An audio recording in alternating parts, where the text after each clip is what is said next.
গাজায় খাদ্য ও ত্রাণ সামগ্রীর সরবরাহ স্বাভাবিক করতে ইসরায়েলকে 4 দিন সময় দিয়েছে ইয়েমেনের হুতি বিদ্রোহীরা। যদি এই বেঁধে দেওয়ার সময়ে সীমার মধ্যে সরবরাহ স্বাভাবিক না হয়, তাহলে ফের লোহিত ও ভূমধ্যসাগরে ইসরায়েলের সঙ্গে সম্পর্কিত জাহাজ নৌযানে হামলা শুরু হবে বলে হুমকি দিয়েছে হুতিরা। হুতি বিদ্রোহী গোষ্ঠীর শীর্ষ নেতা আব্দুল মালিক আল হুতি সোমবার এক ঘোষণায় এই আলটিমেটাম দেন।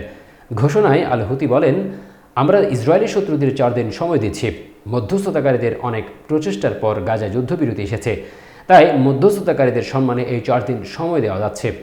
যদি 4 দিন পরেও ইসরায়েলি বাধার কারণে গাজায় খাদ্য ও মানবিক সহায়তার প্রবাহ স্বাভাবিক না হয়, সেক্ষেত্রে আমরা আবার সাগরে ইসরায়েল এবং তার সঙ্গে সম্পর্কিত নৌযানগুলোকে লক্ষ্য করে হামলা চালানো শুরু করব। 2023 সালের 7 অক্টোবর গাজা উপত্যকা নিয়ন্ত্রণকারী গোষ্ঠী হামাসের যোদ্ধারা ইসরায়েলের ভূখণ্ডে ঢুকে অতর্কিত হামলা চালায়। হামলায় নিহত হন 1200 জন। সেই সঙ্গে আরও 251 জনকে জিম্মি হিসেবে গাজায় ধরে নিয়ে যায় তারা। অতর্কিত সেই হামলার জবাব দিতে এবং জিম্মিদের উদ্ধারে সেদিন থেকে গাজার অভিযান শুরু করে ইসরায়েলি বাহিনী।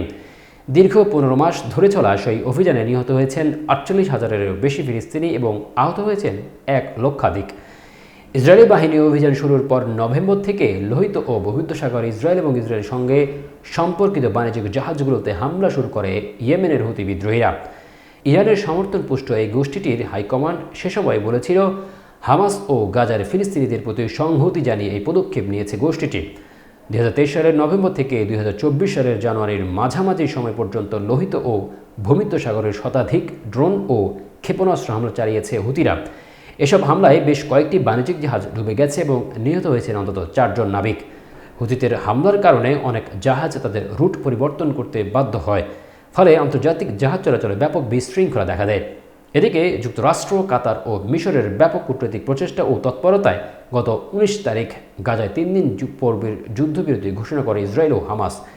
এই বিরতির প্রথম পর্বের মেয়াদ ছিল 2 ফেব্রুয়ারি পর্যন্ত। প্রথম পর্বের মেয়াদ শেষ হওয়ার আগেই হামাস প্রস্তাব দিয়েছিল যে ইসরায়েল যদি গাজা উপত্যকা থেকে সব সেনাদের প্রত্যাহার করে নেয়, তাহলে নিজেদের কবজায় থাকা সব জিম্মিকে মুক্তি দেবে হামাস। কিন্তু ইসরায়েল এই শর্তে সম্মত না হয়ে গত 2 মার্চ থেকে গাজায় খাদ্য ত্রাণবাহী ট্রাকের প্রবেশ বন্ধ করে দেয়। ফলে চরম বিপর্যয়কর পরিস্থিতি শুরু হয় গাজায়।